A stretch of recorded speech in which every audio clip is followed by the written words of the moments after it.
के तपाईँलाई थाहा छ, आजको यो दोलखालाई कहिले अभयपुर भनेर चिनिन्थ्यो। एउटा यस्तो भूमि जहाँ इतिहास बोल्छ, आस्था बाँच्छ र प्रकृतिले आफ्नै कथा लेख्छ। हिमालको काखमा बसेको दोलखा केवल एउटा जिल्ला मात्र होइन, यो सभ्यता, संस्कृति र विश्वासको जीवित सङ्ग्रहालय हो।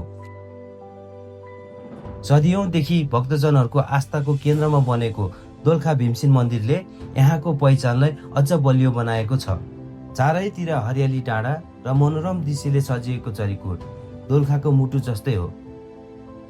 साथै बादलमाथि उभिएको कान्छो भगवती मन्दिरले सूर्योदयसँगै स्वर्गीय अनुभूति दिलाउँछ भने सैलुङको सयौं डाँडाहरूले प्रकृतिको अनुपम सौन्दर्य देखाउँछ। ऐतिहासिक पदमार्ग र पुराना सम्झनाहरू बोकेको जिरी कहिले एभरेस्ट यात्राको प्रवेशद्वार थियो। आज पनि यहाँका हरेक बाटो, हरेक गाउँ र हरेक दृश्यले आफ्नो कथा सुनाउँछ। इतिहास खोज्नको लागि अभयपुर, आस्था खोज्नको लागि भीमसेन र कान्छो, अनि प्रकृति प्रेमीका लागि सैलुङ। दोलखा केवल गन्तव्य मात्र होइन, जीवनमा एकपटक अवश्य महसुस गर्नुपर्ने अनुभव हो। यो हो दोलखा, जहाँ हरेक मोडमा एउटा नयाँ कथा लुकेको छ।